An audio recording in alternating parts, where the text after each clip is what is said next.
From basic to fluent. Let's enhance your English speaking skills. Hi, my name is Anchal and I'm a certified trainer specializing in IELTS and spoken English. I'm excited to launch an English speaking series categorized into 3 levels: basic, intermediate and advanced. ये जो spoken English की classes हैं, इनकी help से आप सिर्फ English लिखना ही नहीं बल्कि बोलना भी सीखेंगे, क्योंकि इसमें सब कुछ ही इन्वॉल्व रहेगा। आपके सेंटेंस कैसे बनते हैं, सेंटेंस फॉर्मेशन, अगर कोई स्पेलिंग एरर्स करते हैं तो उसके बारे में कैसे उनको करेक्ट कर सकते हैं, tenses, preposition, models, conditionals, everything will be covered in these classes और इसमें सभी के लिए कुछ ना कुछ रहेगा। So let's embark on this journey. Okay, तो बिल्कुल ही यहाँ पे आई विल लाइक टू से कि यहाँ पे हम बिल्कुल ही बेसिक है, इसे आप प्री बेसिक भी कह सकते हैं। We are going to start from there. तो सबसे पहले हम थोड़ा सा समझ लेते हैं लेटर्स। लेटर्स मतलब अक्षर। अब अक्षर सभी को पता है कि क्या होते हैं, क ख ग, और इंग्लिश में इन्हें हम ए बी सी डी और ये जी तक होते हैं, ए से जी तक। तो लेटर्स को हम पॉपुलरली अल्फाबेट्स के नाम से भी जानते हैं। Then comes words. अब जब इन लेटर्स को हम ज्वाइन कर देते हैं और जब ये कोई मीनिंग देते हैं तो उन्हें हम शब्द कहते हैं। जैसे कि मैंने यहाँ पे लिखा है कैट, बैट, रैट, टेबल। ये सब यहाँ पे जो लेटर्स है इनको ज्वाइन करके हमने कोई ना कोई शब्द बनाया है जिन्हें हम वर्ड्स कहते हैं। एंड देन जब हम इन वर्ड्स को ज्वाइन कर देते हैं और उनसे कोई मीनिंग निकलता है, मीनिंगफुल बात निकलती है, तो उन्हें हम कहते हैं सेंटेंस। सेंटेंस मतलब वाक्य। फॉर एग्जाम्पल मैंने यहाँ पे लिखा है आई लाइक फ्लावर्स। फाइन, तो ये एक सेंटेंस है, कैपिटल लेटर से शुरू होगा, फुल स्टॉप पे इसकी एंडिंग हो जाएगी।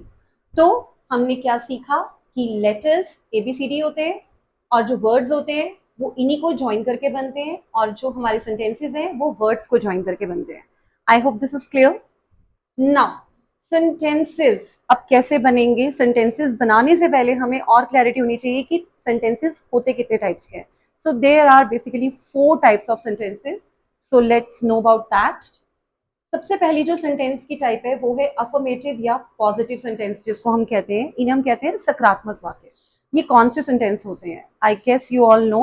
जिसमें हम कोई ओपिनियन दे रहे होते हैं या कोई ट्रूथ होता है, कोई एक जनरल बात कर रहे होते हैं, इसमें नहीं या क्वेश्चन नहीं आ सकता कोई भी यहाँ पे, तो उनको हम कहते हैं अफर्मेटिव या positive sentences. Then comes negative sentences. Negative का मतलब नॉट वाले सेंटेंसेस। जब भी हम कोई नेगेटिव सेंटेंस बनाते हैं उसमें नहीं हिंदी में होता है और इंग्लिश में हम नॉट को ऐड करते हैं, तो वो नकारात्मक वाक्य होते हैं। Then comes interrogative sentences. हम प्रश्न भी पूछते हैं। इंट्रोगेटिव सेंटेंसेस होते हैं प्रश्नवाचक, इसमें हम कोई ना कोई क्वेश्चन पूछते हैं। And then comes negative, interrogative. Negative का मतलब नहीं और इंट्रोगेटिव का मतलब प्रश्न, तो ये दोनों ही चीजें इसमें रहेंगी। नेगेटिव इंट्रोगेटिव में नकारात्मक प्रश्न वाक्य, प्रश्नवाचक जो वाक्य होते हैं हमारे, वो रहेंगे। तो ये हमारे 4 टाइप्स ऑफ सेंटेंसेस हैं: affirmative, negative, interrogative and negative interrogative. अब इनको हम यूज कैसे करेंगे वो मैं आपको क्लियर करूंगी दिस, दैट, दीज, दोस की हेल्प से। इन्हीं 4 टाइप्स ऑफ सेंटेंसेस को हम अब प्रैक्टिस करेंगे। तो सबसे पहले हमें ये समझना पड़ेगा कि दिस होता क्या है। अगर अब हम यहाँ पे देखते हैं तो दिस का मतलब होता है यह, और दिस जो है हमेशा नजदीक की चीज के लिए आता है। हमारे पास कोई भी चीज जो एक है और नजदीक है उसके लिए हम दिस का यूज करते हैं। जैसे कि मेरे इस समय बहुत ही नजदीक है ये मार्कर, तो मैं कह सकती हूँ यह एक मार्कर है। ठीक है, अब इसकी इंग्लिश शायद आप कई बच्चे बता पाएंगे, जैसे वो कह सकते हैं कि दिस इज अ मार्कर। लेकिन अगर मैं ये कहती हूँ क्या यह एक मार्कर है, तो कई बार हम इसे नहीं बता पाते हैं। तो लेट्स लर्न दैट कि इसको कैसे बोलेंगे। तो यहाँ पे एक सेंटेंस है, पहले इसको समझने के लिए आप थोड़ा सा बेसिक इसका समझ लीजिए। जैसे दिस का मतलब होता है यह और ये नजदीक की चीजों के लिए आता है। देन इसका मतलब होता है और ए का मतलब होता है एक। तो दिस हमेशा एक चीज के लिए आएगा और जो आपके नजदीक है। फॉर एग्जाम्पल यह एक पेड़ है।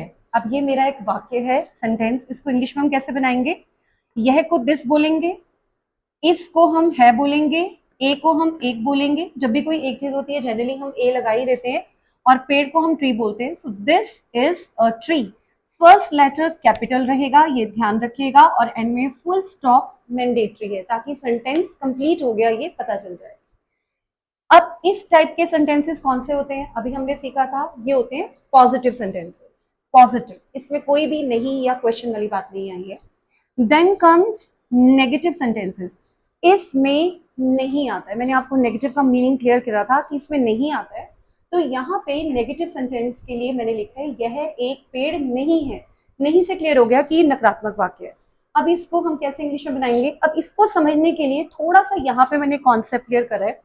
जैसे अगर हम नेगेटिव बनाते हैं तो यहाँ पे अगर मैंने लिखा है दिस इज, तो नेगेटिव बनाने के लिए मुझे इसके बाद नॉट लेना पड़ेगा। ध्यान रखिएगा, नॉट इसके बाद ही आएगा। तो क्या सेंटेंस बना, this is not a tree, यह एक पेड़ नहीं है। अब उसके बाद हम क्वेश्चन भी पूछते हैं, तो यहाँ पे लिखा है क्या यह एक पेड़ है। Now this is a question कि क्या यह एक पेड़ है, जैसे मैंने आपसे पूछा था कि क्या यह एक मार्कर है। अब इसको कैसे बोलेंगे, इसकी एक टेक्निक है। जो आपका दिस इज होता है इसको हम रिवर्स ऑर्डर में ले लेते हैं। इज पहले आ जाएगा और दिस अंदर आ जाएगा। उस केस में आई कैपिटल हो जाएगा। जैसे मैंने यहाँ पे लिखा है क्या यह एक पेड़ है, तो दिस इज की जगह यहाँ पे हमने इज दिस कर दिया। So is this a tree, simple. And then हमारा ये होता है इंट्रोगेटिव, क्योंकि हमने क्वेश्चन पूछा है तो helping verb is are am हमेशा बाहर ही आएंगे। क्या यह एक पेड़ नहीं है, अब इसमें क्वेश्चन भी आ रहा है और नहीं भी आ रहा है, तो ये क्या बन गया, नेगेटिव इंट्रोगेटिव, क्योंकि इसमें दोनों चीजें आ रही है। तो इसको हम क्या बोलेंगे, यहाँ पे इसको मैंने अगेन यहाँ पे आपको स्पेसिफाई करा हुआ है। अगर हमने बोलना है कि क्या यह पेड़ नहीं है, तो दिस इज नॉट की जगह क्या हो जाएगा, is this not, again is बाहर आ जाएगा। तो क्या बना sentence, is this not a tree, और पीछे क्वेश्चन मार्क। जब हम पॉजिटिव या नेगेटिव सेंटेंस लिख रहे हैं तो पीछे फुल स्टॉप आ रहा है, और जब हम कोई इंट्रोगेटिव प्रश्न पूछ रहे हैं तो पीछे क्वेश्चन मार्क जरूरी है। फाइन, तो ये हुए हमारे 4 types of sentences, positive, negative, interrogative और नेगेटिव इंट्रोगेटिव। ये तो हुआ दिस का यूज, जो हमारे नजदीक चीजें हैं। अब कुछ चीजें हमसे दूर भी होती है, सब चीजें पास तो नहीं होती। कुछ कोई कार हमसे दूर खड़ी है, तब हम ये नहीं कह सकते कि दिस इज अ कार, वो गलत हो जाएगा क्योंकि वो दूर है हमसे। उस केस में हमें क्या कहना चाहिए, लेट्स लर्न दैट। दूर की चीजों के लिए हम लेते हैं वह, तो वहां पे क्या आ जाएगा, दैट। और अगेन इसको है बोलते हैं और ए को एक बोलते हैं। तो अगर कोई चीज दूर है और एक है, तो हमें वहां पे क्या लेना है, वह एक कार है सपोज, तो वहां पे दैट आएगा। वह एक कार है, that is a car. First letter capital, end में फुल स्टॉप, और इस तरह के सेंटेंस को अगेन हम क्या बोलते हैं, पॉजिटिव सेंटेंसेस। अब अगर इसी बात को मुझे नहीं में कहना है, इसे नकारात्मक वाक्य नेगेटिव बनाना है, तो हम क्या बोलेंगे, वह एक कार नहीं है। तो अब अगेन क्या होगा, इसके बाद ही नॉट आएगा, तो क्या बनेगा, that is not a car. वो दूर है और मैं उसे कह रही हूँ वो कार नहीं है, that is not a car. क्या वह एक कार है, ये अब एक क्वेश्चन हम यहाँ पे पूछ रहे हैं। उस केस में अगेन जो इज है इसको हम बाहर ले लेंगे, इसी का हम यहाँ पे इंट्रोगेटिव बना रहे हैं। इज बाहर आ जाएगा और दैट अंदर आ जाएगा, तो आई कैपिटल, तो क्या बनेगा, इज दैट अ कार, और एंड में क्वेश्चन मार्क। अब ये हुआ इंट्रोगेटिव। अब क्या वह एक कार नहीं है, यहाँ पे क्वेश्चन भी आ रहा है और नहीं भी आ रहा है, तो इस टाइप के सेंटेंसेस को क्या बोलते हैं, नेगेटिव इंट्रोगेटिव। अब इसकी इंग्लिश क्या बनेगी, is that not a car, क्योंकि इसमें नॉट भी है और क्वेश्चन भी है। तो एक चीज इसमें बस ध्यान देने वाली बात है, दिस और दैट दोनों एक चीज के लिए आते हैं, ये ज्यादा के लिए नहीं होते। कभी आप ये कहो कि दिस आर, वो गलत हो जाता है। फाइन, तो दिस इजी होता है, दैट इजी होता है, दिस नजदीक के लिए, दैट दूर के लिए। I hope this concept is clear. Now let's move to these and those. अब दिस से दीज बनता है। अब हम ज्यादा चीजों की बात भी करते हैं। सपोज मेरे पास एक से ज्यादा मार्कर है, मान लो मेरे पास 2 मार्कर हो जाते हैं, उस केस में मैं ये नहीं बोल सकती कि this are markers, that will be wrong. तो वहां पे क्या होना चाहिए, हम वहां पे यूज करेंगे दीज का। अब दीज का मतलब होता है ये, और ये हमारी नजदीक की चीजों के लिए आता है। और यहाँ पे अब क्योंकि ये ज्यादा चीजें हैं, इज नहीं आएगा, इज एक के लिए आता है, तो आर आ जाएगा। और ए का मतलब तो होता ही एक है, तो ए ऑटोमेटिकली यहां से हम रिमूव कर देंगे।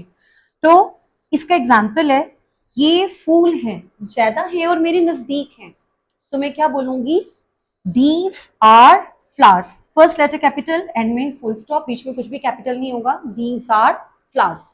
और क्योंकि फूल ज्यादा है तो मुझे एस लगाना पड़ेगा, ये भी एक रूल है। देन ये अगेन हमारा पॉजिटिव सेंटेंस हो गया जो मैंने आपको यहाँ पे बताया था, अफर्मेटिव या पॉजिटिव। अब मैं कह रही हूं कि ये फूल नहीं है, नहीं आ गया तो ये कौन सा सेंटेंस हुआ, नेगेटिव। तो यहाँ पे हम क्या बोलेंगे, आर के बाद नॉट आ जाएगा, जैसे इसके बाद नॉट था अब आर के बाद नॉट आ जाएगा, तो हम क्या बोलेंगे, these are not flowers. Again flower में एस रहेगा क्योंकि प्लूरल है, ज्यादा फूल की बात हो रही है। अब हमारा यहाँ पे बनेगा इंट्रोगेटिव, क्या ये फूल है, ये प्रश्नवाचक है, क्या ये फूल है। तो उस समय हमने इसको बाहर लिया था, इस समय हम सेंटेंस में आर को बाहर लेंगे, क्योंकि दीज आर फ्लावर्स है तो आर दीज हो जाएगा। तो यहाँ पे हमारा क्वेश्चन कैसे फ्रेम करेंगे, आर दीज फ्लावर्स, और एंड में क्वेश्चन मार्क। ये हुआ हमारा interrogative. And then comes negative interrogative, जिसमें क्वेश्चन भी है और नहीं भी है। क्या ये फूल नहीं है, तो आर दीज नॉट फ्लावर्स, इसमें हमने आर भी लिया बाहर और नॉट भी आ गया, तो ये हमारा बन गया negative interrogative. I hope this is clear. Then comes those. अब दोज का क्या मतलब होता है, जैसे दैट होता है ना दूर की चीजों के लिए, लेकिन वो एक चीज के लिए आता है। जो दोज है वो दूर की चीजों के लिए तो आता है, लेकिन वो ज्यादा चीजों के लिए आएगा। फाइन। तो जैसे दोज का मतलब होता है वे या वो, और ये दूर की चीजों के लिए आती है जो ज्यादा होती है। अब इसके साथ अगेन आर आएगा, इसमें आ सकता। जैसे फॉर एग्जाम्पल यहाँ पे मैंने लिखा है वो दुकानें हैं, now this is again affirmative positive sentence. तो हम वो को बोलेंगे दोज आर, और शॉप में एस आ जाएगा क्योंकि दुकानें ज्यादा हैं, तो those are shops, first letter capital end में full stop, those are shops. वो दुकानें नहीं है। अब अगेन अगर हमने नहीं लिया, I have already told you, अगर नहीं आ जाता है तो वो नॉट पे कन्वर्ट हो जाएगा, नेगेटिव सेंटेंस है, आर के बाद आपने नॉट लेना है, तो those are not shops, first letter capital end में फुल स्टॉप। क्या वो दुकानें हैं, now this is again your question, यहाँ पे एक क्वेश्चन पुट किया जा रहा है, तो इसको इस केस में हम आर को बाहर ले लेंगे और हमारा दोज अंदर आ जाएगा, ए कैपिटल हो जाएगा, आर दोज फ्लावर्स, और यहाँ पे क्वेश्चन मार्क। जब भी कोई प्रश्न पूछते हैं क्वेश्चन मार्क, और अगर सिंपल वैसे सेंटेंस है तो फुल स्टॉप। क्या वो दुकानें नहीं है, अब ये क्वेश्चन भी है और नहीं भी है, तो इसे हम बोलेंगे negative interrogative. Again are those flowers की जगह क्या हो जाएगा, आर दोज नॉट फ्लावर्स। बहुत ही सिंपल कॉन्सेप्ट है बट बहुत ही यूजफुल है। हमारे पास एक कोई चीज है नजदीक या ज्यादा है, दूर है, पास है, we can easily talk about these things. जैसे अगर आपको किसी को कहना है कि ये मेरी नई ड्रेस है, तो मैं क्या बोल सकती हूँ, I think now you can try, ये मेरी नई ड्रेस है, तो this is my new dress. और अगर आपने बोलना है ये मेरी नई ड्रेस नहीं है, तो क्या बोलेंगे, this is not my new dress. Simple. इस तरह के हम बहुत सारे सेंटेंसेस हम प्रैक्टिस कर सकते हैं, लेकिन अगर आपको इसको स्ट्रांगली प्रैक्टिस करना है तो एटलीस्ट 5 सेंटेंसेस इस तरह से सभी के पॉजिटिव, नेगेटिव, इंट्रोगेटिव और नेगेटिव इंट्रोगेटिव आपको प्रैक्टिस करने चाहिए, दिस के, दैट के, दीज के और दोज के, ताकि ये कॉन्सेप्ट आपका बिल्कुल स्ट्रांग हो जाए। अब मैंने आपको एक प्रॉमिस किया था वीडियो के स्टार्ट में कि हम जितना भी यहाँ पे सीखेंगे उसे हम स्पीकिंग में भी यूज करेंगे।